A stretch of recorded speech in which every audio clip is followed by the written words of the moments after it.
Between April 2022 and November 2022, I took 10 minutes off my Hyrox time, and here's how I did it. For those of you that don't know, Hyrox is 8 times 1 kilometer runs, followed by each of these exercises. I'm going to break down 10 key training tips of how I went from 1 hour 26 to 1 hour 16. I'm not a PT, I'm not a coach, these are just things that I've explored and experimented with myself, and they've worked for me, and who knows, maybe they'll work for you. So before we get into the specifics, it's worth noting that you need to build your aerobic base. What do I mean by that? So Hyrox is definitely a cardio event, so you need to get good cardio.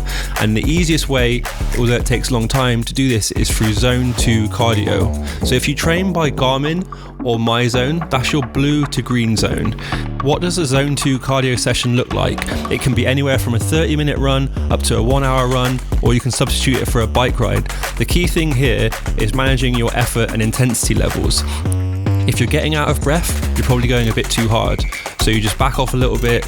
It's as an effort where you can maintain conversation, or if you're on your own, do it by respiration rate. If you're breathing nice and light, nice and controlled, you're probably in the right space. This for me is the foundation for any good, solid Hyrox training. After that, you can add in the strength training and then some specific Hyrox movements we're about to jump into.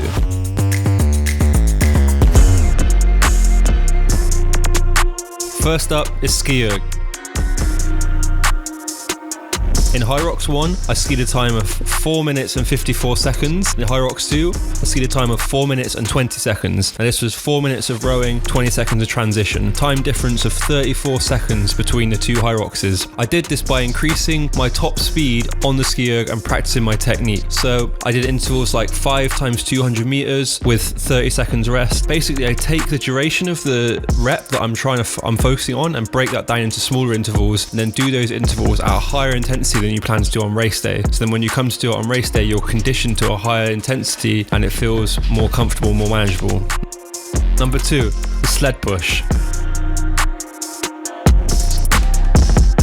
I did this at a time of 2 minutes 31 seconds on Hyrox 1 and 1 minute 49 on Hyrox 2. That's an improvement of 42 seconds. So my favourite training session with this was starting at 50 kilograms and every 20 meters adding an extra 25 kilograms and going up and up and up until I couldn't push anymore, and then you work your way back down.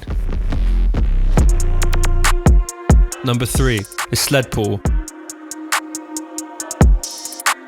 So for me, this is very technique based. Obviously, like, strength is important, like upper back strength, leg strength, but I've really practiced my technique on this one. In Hyrox 1, I did a time of 4 minutes 20. In Hyrox 2, I did a time of 3 minutes 38. That's a difference of 42 seconds. It's all about sitting into your legs and pushing back with your legs and just holding the tension with your upper body. If you don't have a rope at your gym, get some battle ropes from Amazon and then just tie them onto the sled. Number 4 is burpees.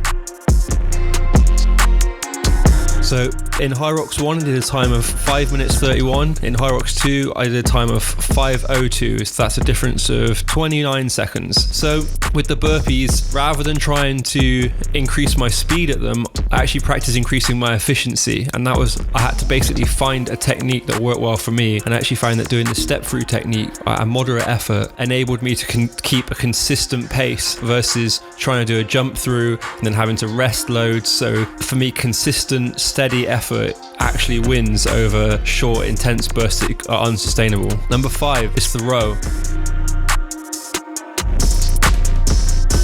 So this station I actually did 15 seconds slower. So in Hyrox 1 I did 4 minutes 30, in Hyrox 2 I did 4:45. So even though this station was slower in training, similar to the ski erg where you break down the 1000 meter rep into smaller chunks, it's all about conditioning yourself to operate at a higher speed so your comfortable pace gets faster. So even if on race day you need to ease off a bit and take recovery, you can still row a reasonably good time.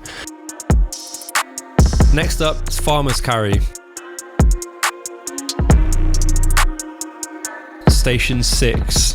So I improved this by 7 seconds from a time of 1:48 to 1:41. There's not a great deal to break down here. I didn't make huge changes to my training. I just incorporated farmer's carry consistently. One thing I will note is that in Hyrox 1, I dropped the kettlebells right near the end. In Hyrox 2, it felt pretty consistent throughout. Again, I took it more as a recovery. But the best way to increase grip conditioning is dead hangs. So you get yourself into like a chin up position on a bar, arms at full extension, and just hang there and hold on until your grip fails.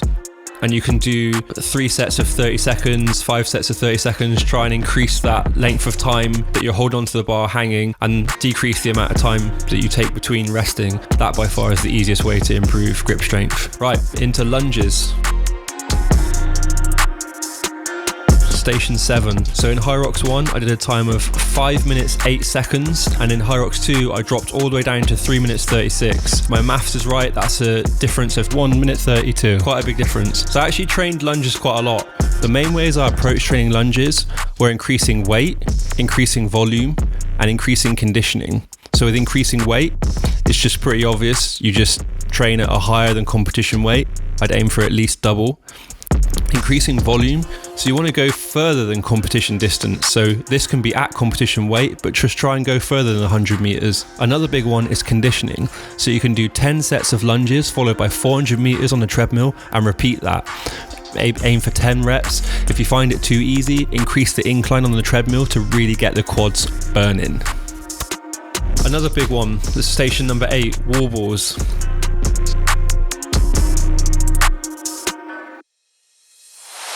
In Hyrox 1, I did this in a time of 8 minutes 47. In Hyrox 2, I did 5:38. So that is a difference of 3 minutes and 9 seconds. It's quite a big difference. The biggest things I worked on for Warballs were increasing my range of motion. So every morning, I'd just do deep squats, whether it's 20, 30, increasing it each day. But the main thing was actually getting used to going past parallel, so all my reps counted. Another way is to break down the 100 Warballs. So it's a mixture of a squat, a thruster, and a throw and a catch. So what I love doing now is doing 10 Warballs into 10 thrusters with the ball, into 10 squats holding the ball, and repeat that 3 times, and then you do 10 Warballs at the end, and that makes 100. So even though you've just done 40 Warballs, over time you can increase the amount of reps of Warballs you do until you can then do 100 unbroken. I'm not there yet, but I aim to be. Another tip was on the day I basically counted up to 50 and then down from 50. I felt that was quite useful, quite a good way of doing it. Tip number 9, jog the rock zone. So the rock zone is the area between exercises, so you can treat it as recovery, but it's good to jog it rather than walk it. One of the easiest ways to condition yourself to do this is that rather than doing static recoveries, you do jog recoveries during your workouts. Big shout out to Sasha for this tip, and an even bigger shout out to Sasha for getting me involved in Hyrox in the first place. Yeah, she recommended that I did Hyrox and it just set me off in this whole journey, so big shout out for that. Finally is tip number 10, consistency. You want to find a weekly training routine that works for you and a weekly running mileage that works for you, and stick at it week after week after week. It's the small things, the small incremental gains that matter. And consistency can look like different things for different people, but just keep that momentum going and keep building small gains. Going into Hyrox this time around, my average weekly running mileage was around 50 kilometers. Generally speaking, that would be 4 easy runs a week, 1 speed session, and 1 Hyrox simulation session. So that's where you incorporate your running with Hyrox style movements. Usually this was done on a treadmill. With that in mind, let's compare the run laps between Hyrox 1 and Hyrox 2. So in Hyrox 1, my total running time was 39 minutes 58, that's 5 minutes per kilometer. In Hyrox 2, my total running time was 38:29, that's 4:49 per kilometer. So that's an overall reduction in time of 1 minute 31, which is not a great deal. Basically, you can see here that I actually did the first 3 kilometers slower, and then I picked it up. But I think this speaks to the improvement of my conditioning, in that if you look at my running 7 lap, there's a 50-second difference. That's the biggest difference, and it's the latest in the event. So my running training has helped my ability to sustain paces later into the race, but I think what I need to work on next Hyrox is actually hitting those higher paces, because actually this isn't even my half marathon pace. My most recent half marathon pace was 4:34 per kilometre. My all-time best half marathon pace is 4:15 per kilometre, and my 5k pace is 3:45. So I've run an 18:45 5k. So I feel like this is actually the biggest area where I can get a lot of time down in my Hyrox. I'll basically apply the same principles to the stations that I need to improve on, keep improving my conditioning, but I'm also going to look to just edge that run time down. I think I had quite grand ambitions, but actually the reality is that the sessions I was doing in the gym on the treadmill felt like way more comfortable than actually what it felt like on the day, and ultimately I had to just go with the pace that felt sustainable on the day, and that's what I had. So there we have it. That's 10 ways I took 10 minutes off my Hyrox time, going from 1 hour 26 to 1 hour 16. Next stop is Glasgow. I'm treating this as a bit of a test run, because in May for Hyrox London I want to go sub 70 minutes. Let's go.